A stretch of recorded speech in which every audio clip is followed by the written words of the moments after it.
오늘 하나님의 말씀은 사도행전 1장 1절에서부터 5절까지입니다. 제가 읽겠습니다. 데오빌로여, 내가 먼저 쓴 글에 무릇 예수의 행하시며 가르치기를 시작하신부터 그의 택하신 사도들에게 성령으로 명하시고 승천하신 날까지의 일을 기록하였노라. 해받으신 후에 또한 저희에게 확실한 많은 증거로 친히 사심을 나타내사 40일 동안 저희에게 보이시며 하나님의 나라의 일을 말씀하시니라. 사도와 같이 모이사 저희에게 분부하여 가라사대 예루살렘을 떠나지 말고 내게 들은 바 아버지의 약속하신 것을 기다리라. 요한은 물로 세례를 베풀었으나 너희는 몇 날이 못되어 성령으로 세례를 받으리라 하셨느니라. 아멘. 다 같이 기도하시겠습니다. 참으로 좋으신 아버지 하나님 감사합니다. 오늘 이 시간 저희가 함께 모여서 이제 사도행전의 말씀을 또한 배우며 듣기를 원합니다. 이 말씀을 통하여서 이제 초대교회가 어떻게 세워지고 또한 그 역사를 통하여서 오늘날까지 믿음이 이끌어져 왔는지 오늘 이 말씀을 통하여서 깨달을 수 있게 도와주시고 또한 그 사도교회의 그 역사하셨던 성령의 역사가 오늘 저희의 심령 가운데 역사하게 도와주시고 날마다 우리가 그 성령의 음성을 듣고 믿음의 걸음을 걸어갈 수 있도록 주님께서 역사하여 주시옵소서. 저희와 이 시간 함께 해주실 것을 믿사오며 거룩하신 주 예수님의 이름으로 기도하였사옵나이다. 아멘. 자, 오늘 하나님의 말씀은 사도행전 1장입니다. 우리가 지난 시간까지 사복음서에 대한 말씀을 마쳤고요. 이제 사도행전의 말씀을 여러분에게 말씀을 전하게 됐는데 그 사도행전의 저자는요. 누가복음을 기록한 누가라고 보는 가설이 가장 유력하다고 받아들여지고 있습니다. 정설로. 그래서 누가가 쓴 것으로 인정되어지고 있고요. 기록 연대는 세 가지 학설이 있는데 첫 번째 학설은 AD 2세기경에 기록되었다는 학설. 근데 이게 설득력이 좀 없습니다. 왜냐면 일부 신학자들이 이렇게 주장을 했다가 그냥 근거 없는 학설로 마무리가 된 학설이고요. 두 번째 학설은 뭐였냐면 AD 80년에서 95년경에 기록되었다는 견해인데 예루살렘 함락 이후에 기록되었다는 학설입니다. 근데 이게 오늘날 가장 많은 지지를 받습니다. 그리고 세 번째 학설은 AD 60년에서 70년경에 기록되었다는 학설인데 사도행전이 AD 70년에 있었던 예루살렘의 함락 기사가 나오지 않는다는 것 때문에 이게 좀 문제가 되는 학설이기도 합니다. 그렇기 때문에 정확한 시기는 알 수 없지만 AD 한 70년에서 90년 사이에 기록됐다고 보는 게 타당합니다. 딱 어디라고 집을 수가 없기 때문에 그 안에 기록됐다고 보면 되는데 전에 사복음서를 하면서 유대 성전이 티토라는 로마의 장군에 의해서 완전히 괴멸됐다고 여러분에게 말씀을 드렸을 거예요. 그래서 지금 현재 유대에는 예루살렘 성전이 없습니다.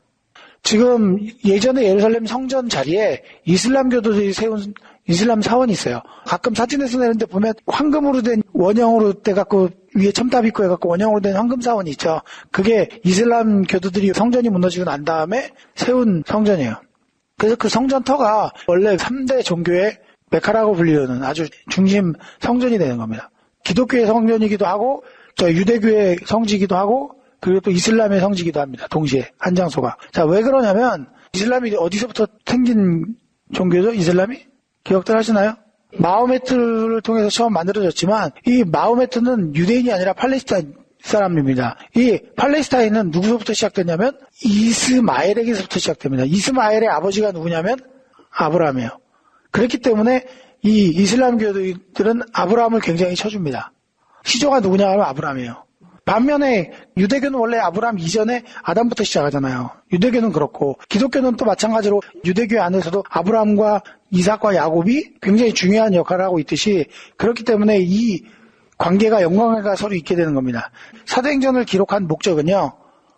세 가지 목적이 있는데 첫 번째는 뭐냐면 하나님의 말씀이 교회를 통해서 증거되는 과정과 또 그 결과들을 보여주기 위해서 본서를 기록합니다. 그러니까 처음에 초대교회 예수님이 부활 승천하신 이후에 그 말씀이 교회를 통해서 증거되고 전 세계에 복음이 전파되는 과정을 보여주기 위해서 기록되고 있고요. 또 두 번째는 기독교가 반유대교적 성격을 가지고 있었다라고 오해받던 것에 대해서 기독교는 반유대교적인 것이 아니라 오래전부터 하나님의 언약을 따라서 세워진 것이다. 충돌되는 게 아니라 오히려 하나님의 계약을 이루는 것이라는 것을 변증하기 위해서 기록을 했고요. 또 당시 로마가 점령하고 있는 사회에서 반로마에 대한 선동가적인 모습을 가지고 있다는 것에 대한 모함에 대해서 변증하기 위해서 사도행전을 기록합니다. 그리고 세 번째로는 사도 바울을 통해서 이방 교회에 복음이 전파되기 시작을 했어요. 그러면서 예루살렘 교회하고 이방 교회들이 서로 상충하는 서로 대립되거나 반목되는 것이 아니라 복음 안에서 하나라는 것을 보여주기 위해서 본서를 기록했습니다. 이 사도행전의 특징은 뭐냐면요. 다른 사도에 비해서 베드로하고 사도 바울에 대한 비율이 굉장히 높습니다. 그 중에서도 이게 바울의 복음이라고 불릴 정도로 사도행전에서는 바울에 대한 비중이 굉장히 큽니다. 그러니까 왜 그러냐면 누가 자체가 바울과 같이 동역한 관계이기도 하지만 그것뿐만이 아니라 바울을 통해서 로마의 복음이 전파가 되고 닦아놓은 길을 통해서 세계 각곳으로 복음이 전파되기 시작을 했어요. 그랬기 때문에 바울이 로마에서 순교를 하면서까지 복음을 전파했기 때문에 그러한 측면에서 바울을 높이 쳐주고 있는 겁니다.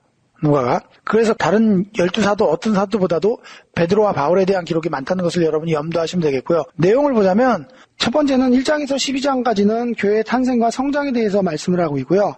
13장부터 15장까지 가보면 바울의 1차 전도행에 대해서 기록하고 있습니다. 그리고 세 번째 단락인 16장부터 18장까지 보면 바울의 2차 전도행에 대해서 기록을 하고 있고 다시 19장에서 20장까지의 내용을 보면 바울의 3차 전도행에 대해서 기록하고 있습니다. 그리고 마지막으로 바울의 체포와 재판에 대한 내용이 21장에서부터 28장까지 기록되면서 사도행전 기록이 마쳐지는데 우리는 앞으로 이러한 단락과 주제들 내용을 통해서 5가지 단원으로 교회의 탄생과 성장에 대해서부터 쭉 해서 여러분과 말씀을 나누게 될 것입니다. 자, 그래서 오늘은 첫 시간으로 이 교회의 탄생과 성장에 대해서 1장서부터 12장에 대해서 여러 시간을 두고 여러분과 말씀을 나눠보도록 하겠습니다. 여러분들 보시면 1장은요 크게 4가지 단원으로 구분이 되어 있어요. 여러분 성경 보시면 1장 1절에서 5절에 끝나고 6절에 뭐가 있어요? 동그라미 표시가 있죠. 이때는 뭐라 그랬어요? 장면이 바뀌거나 내용이 바뀔 때는 동그라미가 있어요. 그렇기 때문에 1절에서 5절까지가 한 개의 주제를 가지고 있는데 소제목으로 이건 뭐냐면요.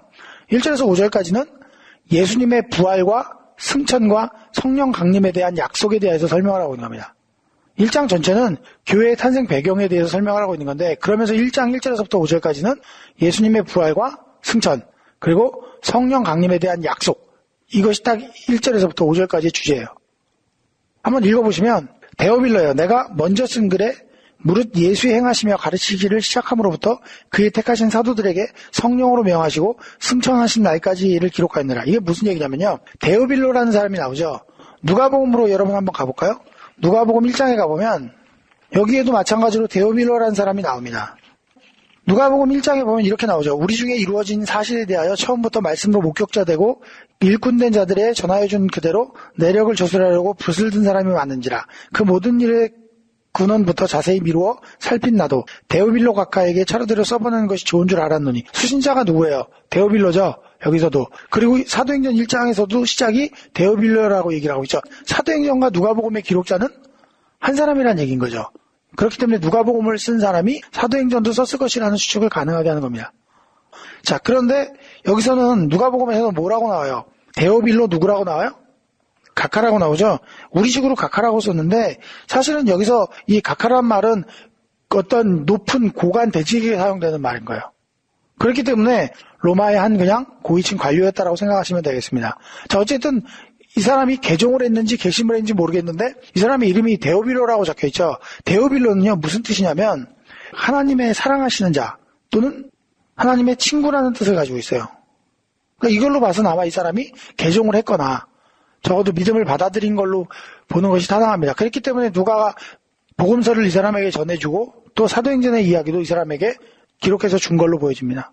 그러니까 그래서 사도행전 초부에서도 밝혔지만 예수의 행하시며 가르치기를 시작하심으로부터 그의 택하신 사도들에게 성령으로 명하시고 승천하신 날까지 이를 기록하였노라. 이게 누가복음서죠. 그리고 해바신 후에 또한 저희에게 확실한 많은 증거로 친히 사심을 나타내사 40일 동안 저희에게 보이시며 하나님의 나라의 일을 말씀하시니라. 제가 이 얘기는 우리가 지난번에 사복음서를 마치면서 지난 시간에 이야기를 드렸죠. 그 전에 예수님께서 죽으신 다음에 부활하시고 나서 40일간을 제자들과 함께 있어요. 왜냐하면 제자들이 40일 동안 흩어지지 않고 예루살렘 성전에서 성령을 받게 하기 위해서 40일 동안 계시다가 40일 후에 부활해서 승천하십니다.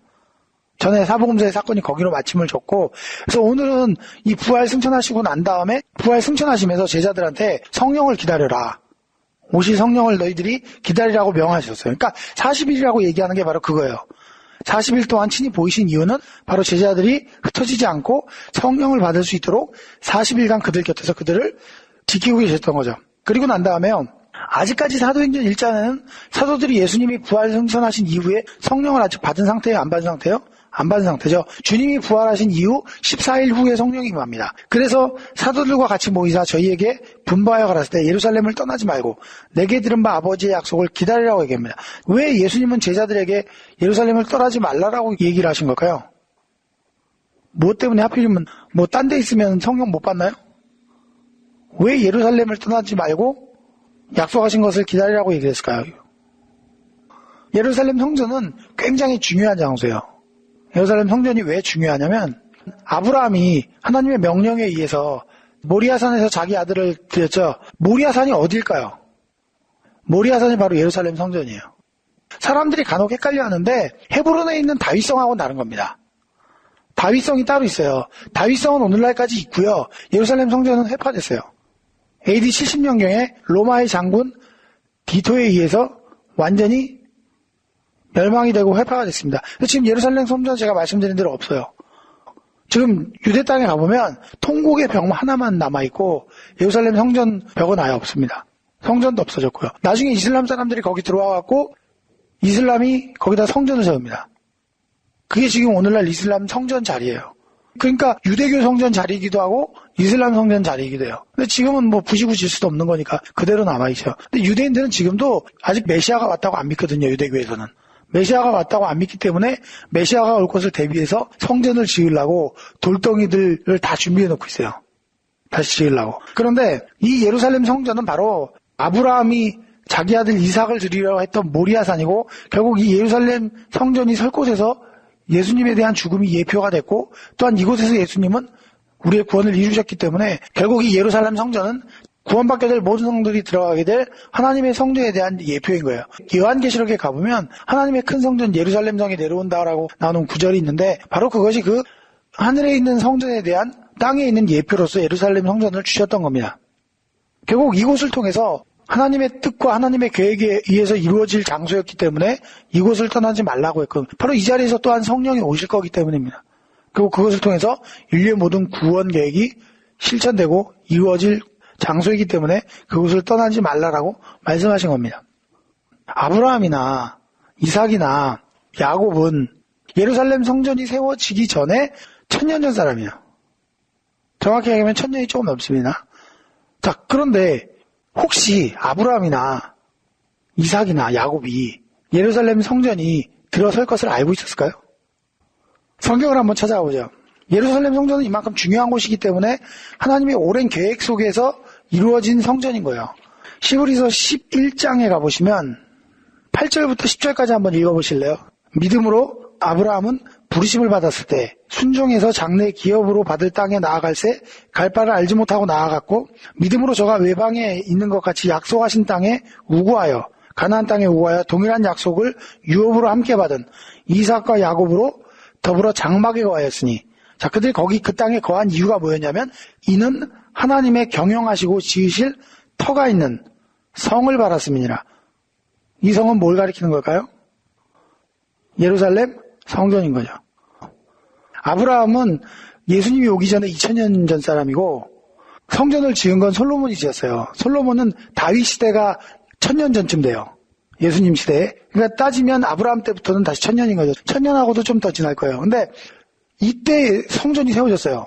다시 얘기하면 아브라함 때부터 1000년이 훨씬 지난 뒤에 세워질 것인데 아브라함과 이삭과 야곱이 그 가나안 땅에 다윗과 솔로몬이 지배했던 그 땅에 살면서 그 땅에서 하나님이 경영하시고 지으실 성전을 그들이 바랬다라고 기대했다라고 얘기를 해요. 그러면 성전이 지어질 것을 기대했다는 얘기는 성전이 지어질 거라고 그들이 알고 있었다는 얘기라고 생각을 해야 돼요? 모르고 있었다라고 생각을 해야 돼요? 그러니까 지금 이야기가 그 이야기인 거예요. 그것을 알고 기대하고 바랬다는 얘기예요. 그 얘기는 그들이 직접 알았다기보다는 하나님께서 장차 그곳에 그것을 세우실 것을 그들에게 보여주셨다고 보면 되겠죠. 그러니까 그들이 직접 예지력이 있어갖고 그것을 깨달은 것이 아니라 하나님이 그들에게 보여주시고 알려주셨기 때문에 그 보고 들은 바를 기대하고 기다리고 있었다는 것을 의미하는 거예요.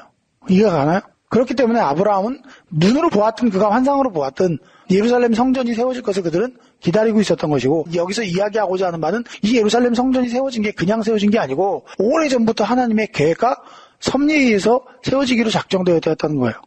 그래서 1절에서부터 5절까지는 바로 예수님의 부활과 승천과 성령 강림에 대한 약속을 설명하면서 그 예루살렘 성전을 떠나지 말면서 성령을 기다리라고 예수님이 말씀하신 것으로 이야기가 마칩니다. 그 다음에 6절에서부터 보면요.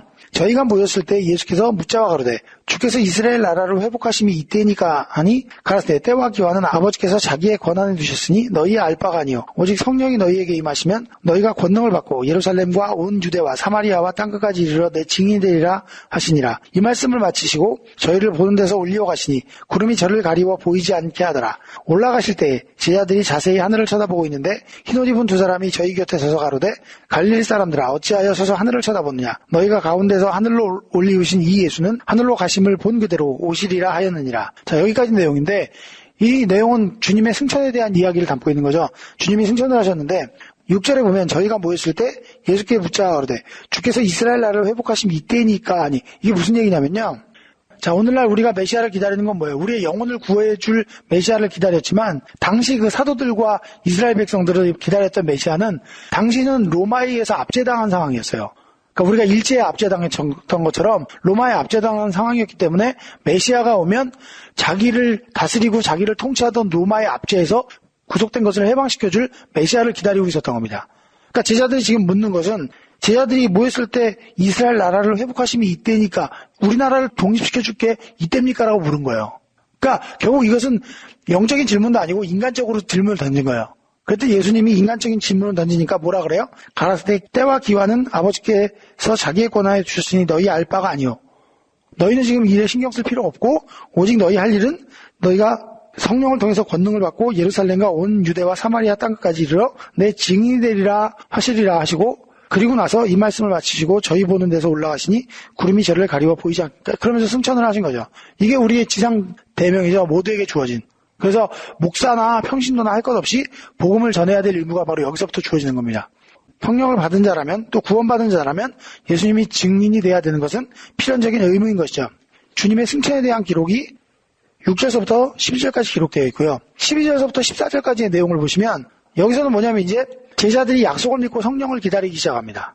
12절부터 14절까지 읽어볼게요. 제자들이 감람원이라는 산으로부터 예루살렘으로 돌아오니 이 산은 예루살렘에서 가까워 안식일에 가기에 알맞은 길이라. 안식일에 가까운 길이면 안식일에는 원래 몇 킬로를 간다고요? 1.1km 정도는 허용이 됩니다. 들어가 저희의 유아는 다락방에 올라가니 베드로, 요한, 야고보, 안드레와 빌립, 도마, 바돌로메, 마테와 및 알페오의 아들 야고보, 셀로딘 시몬, 야고보의 아들 유다가 다 거기 있어 여자들과 예수의 모친과 마리아와 예수의 아우들로 더불어 마음을 같이하여 저녁 기도에 힘쓰니라. 모여서 기도하기 시작했다 그랬죠. 성령을 기다리면서 이들이 기도를 했는데 바로 이게 이제 성령의 약속을 믿고 이들이 기다리는 장면을 묘사해 놓은 것이고요. 15절에서부터 26절까지는 이제 마지막 부분인데 15절에서부터 26절 한번 읽어보시면 모인 무리의 수가 한 120명이나 되더라. 그때 베드로가 그 형제 가운데서 일어서서 가로되 형제들아 성령이 다윗의 입을 의탁하사 예수 잡는 자들을 지로한 유다를 가리켜 미리 말씀하는 것이 성경에 응하였으니 마땅하도다. 지로하다는 얘기는 뭐냐면요. 가르쳐주다, 알려주다 이런 뜻이에요. 앞잡이가 됐다는 얘기를 바로 지로라고 얘기를 하는 겁니다. 17절에 계속해서 보시면 이 사람이 본래 우리 수 가운데 여기서 우리 수라는 것은 12사도 가운데 하나를 의미합니다.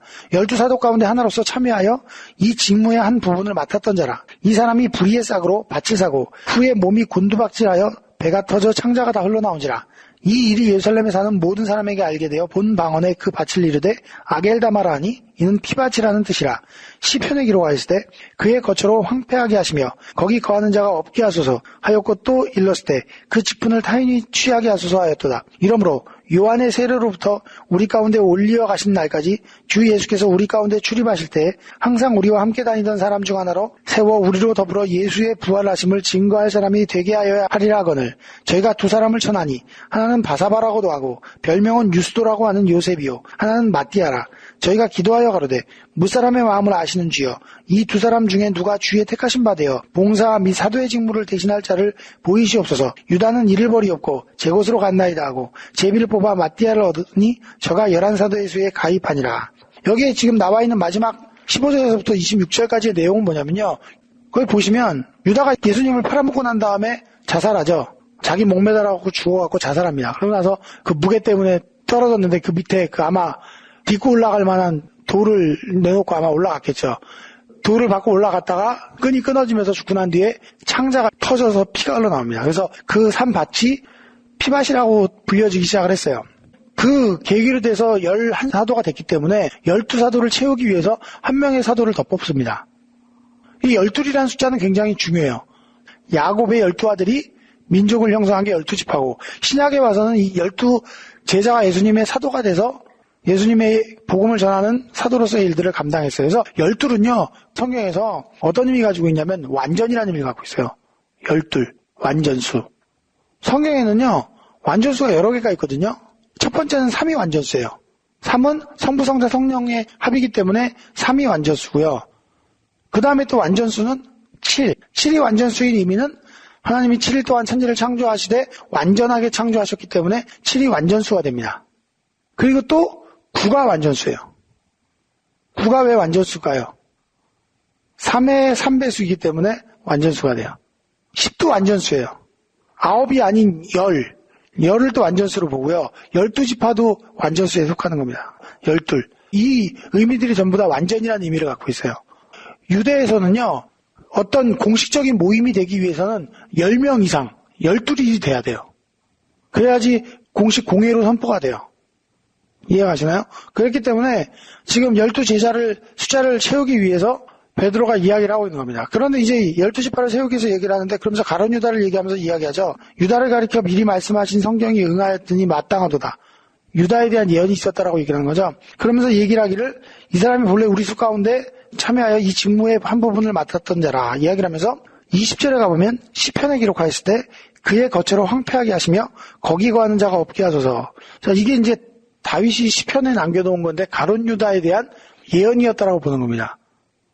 시편 69편에서 다윗이 이 상황에 대해서 이미 예언했다라고 지금 보여지는 것인데 69편 19절부터 25절까지 보면 주께서 나의 회방과 수치와 능욕을 아시나이다. 내 대적이 다 주 앞에 있나이다. 회방이 내 마음을 상하며 근심이 충만하니. 이것은 뭘 의미하냐면 예수님 십자가에서 조롱당하신 장면 있죠. 그 장면을 지금 여기서 언급하고 있는 거예요. 다윗이 시편 가운데 시를 통해서 예언이 되어 있는 거죠. 내 마음이 상하며 근심이 충만하니 긍휼히 여길 자를 바라나 없고 아니할 자를 바라나 찾지 못하였나이다. 저희가 쓸개를 아예 식물로 주며 갈할 때 초로마시었사니. 예수님 십자가에 달려졌을 때 달리기 전에 독주를 줍니다. 쓸개탄 포도주를 줘요. 이게 뭐냐면 이제 그 마취제 성분의 술인데 예수님이 안 받으시죠. 그리고 또 갈할 때 목마르다 하실 때 사람들이 그 예수님을 우슬초에 신포도주를 찝어갖고 맛보게 하죠. 그 장면을 지금 이야기하는 겁니다. 예수님 십자가의 장면이 지금 여기 예언되어 있는 거예요. 그러면서 22절에 저희 앞에 밥상이 올무가 되게 하시며 저희 평안이 덫이 되게 하소서. 저희 눈이 어두워 보지 못하게 하시며 그 허리가 항상 떨리게 하소서. 주의 분노를 저희 위에 부으시고 주의 맹렬하신 노로 저희에게 미치게 하소서. 저의 거처로 황폐케 하시며 그 장막에 거하는 자가 없게 하옵소서. 대저 저희가 주의 치신 자를 핍박하며 주께서 상쾌하신 자의 슬픔을 말하였사오니 저희 죄악의 죄악을 더 정하사 주의 의에 들어오지 못하게 하소서. 저희를 생명책에서 도말하사 의인과 함께 기록되게 하지 마소서. 이러면서 지금 이 내용을 통해서 예수님을 팔아먹은 가룟 유다에 대한 이야기를 지금 기록하고 있다라고 얘기를 하는 겁니다. 근데 넓게 보면요, 가룟 유다뿐만이 아니라 예수님을 조롱하고 예수님을 핍박했던 자들에 대한 예언이 여기 있는 것을 인용한 거예요, 베드로가. 그러니까 지금 예수님께서 이렇게 십자가에 달려 돌아가시면서 그 장면을 다윗이 시편에서 기록을 했고, 그러면서 다윗이 예수님을 팔아먹었던 자들과 또한 가룟 유다와 그 주변에 있었던 자들에게 이렇게 저주했던 내용대로 원수의 거처로 황폐케 해달라는 기도의 내용이 뭐예요? 원수의 생명을 단축시켜달라는 내용인 거죠. 그리고 나서 또 뭐라고 얘기해요? 그 직분을 타인에게 취하게 하소서. 이 내용은요, 시편 109편 8절에 나옵니다. 시편 109편 8절에 가보면 똑같이 기록되어 있어요. 그 년수를 단촉해 하시며 그 직분을 타인이 취하게 하시며, 이 구절을 지금 인용한 거예요. 시편에 있는 내용을. 그러니까 결국 뭐냐면 구약에 이렇게 다윗이 시를 통해서 이렇게 기록해 놓은 것처럼 가룟 유다의 생명이 짧아지고 그리고 그의 직분을 취해서 다른 사람에게 주라고 했던 것처럼 가룟 유다가 예수님을 팔아먹고 죽게 됐으니까, 그래서 사도의 숫자가 11가 됐으니까 이제 그 숫자를 이렇게 채우는 것이 타당하다. 그 당위성을 설명하기 위해서 이와 같이 구약에 있는 시편들을 이용해갖고 이야기를 하고 있는 겁니다. 베드로가 이렇게 얘기하죠. 이 형제들아, 성령이 다윗의 입을 이타가사 예수를 잡은 자들로 지루하신 유다를 가리켜서 이렇게 얘기했지 않느냐. 이 얘기한 것이 바로 유다의 처소가 황폐케 되며 그 직분을 뺏어서 다른 사람에게 주소서라고 한 것처럼 오늘날 이게 이루어졌다. 그러니까 우리 가운데서 한 명을 뽑아서 사도로 세움이 마땅하다 그러면서 한 명을 세웁니다. 그런데 이 한 명이 누구였을까요? 거기 보면 뭐라고 나와요? 21절에 보면 이러므로 요한의 세례부터 우리 가운데 올리어 가신 날까지 주 예수께서 우리 가운데 출입하실 때 항상 우리와 함께 다니던 사람 중에 하나를 세워 우리로 더불어 예수의 부활하심을 증거해야 할 사람이 되게 하여라 하였거늘. 그러면 예수님이 출입할 때부터 함께 거했던 사람이 여기서 누구를 가리키는 걸까요? 12사도 외에 그런 인물이 누가 있을까요? 여기는 물론 요셉하고 마띠아라고 나와 있는데 여러분 사복음서를 배웠던 것을 기억이 나시나요? 예수님이 처음에 제자들을 세우시고 그들을 2명씩 짝을 찌워서 12명을 전도하라고 파송하셨죠. 그게 12제자의 파송이었어요. 그게 끝나고 나서 다시 제자들이 많이 불어났죠. 그래갖고 두 번째 제자들을 파송하죠. 그때 몇 명을 보냈어? 그렇죠. 70명의 제자들을 파송합니다. 그 70명의 제자들이 예수님과 동행하면서 그 동행했던 자들 중에 2명인 거예요. 이 요셉과 마띠아는 바로 이 70인의 제자 중에 한 명입니다. 그래서 이 두 사람을 제비를 뽑게 한 거죠. 제비를 어떻게 뽑았을까요? 구약에서 제비는 원래 하나님의 뜻을 묻는 방법 중에 하나예요. 원래 구약에는요, 우림과 둠빔이라는 게 있어요. 우림과 둠빔이라는 건 뭐냐면 제사장의 옷에 보면 가운데 주머니가 있고 여기에 2개의 보석으로 된 돌이 있어요. 그게 이름이 우림과 둠빔이에요. 그래서 하나는 예스를 뜻하고 하나는 노를 뜻합니다. 그러니까 제사장이 하나님의 뜻을 물을 때 주머니에 손을 넣어서 하나를 꺼내면 그게 하나님의 뜻이 되는 거예요.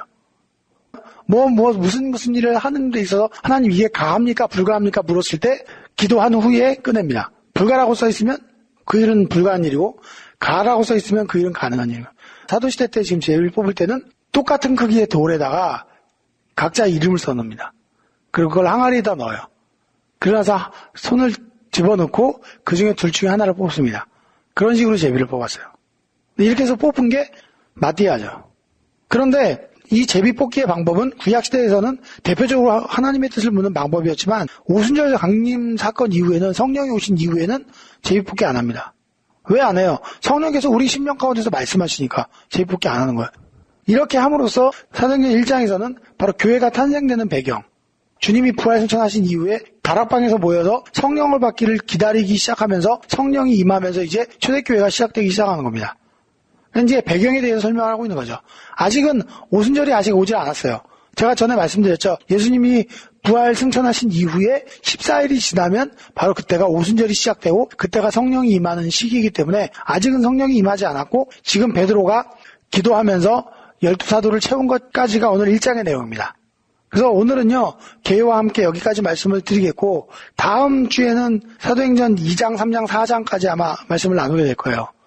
여기까지 하고 오늘 기도하고 마치겠습니다. 기도하시겠습니다. 참으로 좋으신 아버지 하나님 감사합니다. 우리가 사도행전 1장을 통하여서 이제 초대교회들이 이루어져가는 과정들을 이제 바라보게 하심을 감사합니다. 우리가 앞으로도 이 말씀들을 통하여서 이제 교회들이 어떻게 이루어졌고 또한 부흥되어 갔으며 하나님의 섭리가 그 가운데 어떻게 있었는지 이 시간 배워 알게 하옵시고 우리가 이 배운 말씀들을 통하여서 주님에 대하여 또한 교회에 대하여 더 깊이 있는 믿음을 가질 수 있도록 주님 역사하여 주시옵소서. 오늘 이 한 시간 함께해 주심을 감사드리며 거룩하신 주 예수님의 이름으로 기도하였사옵나이다.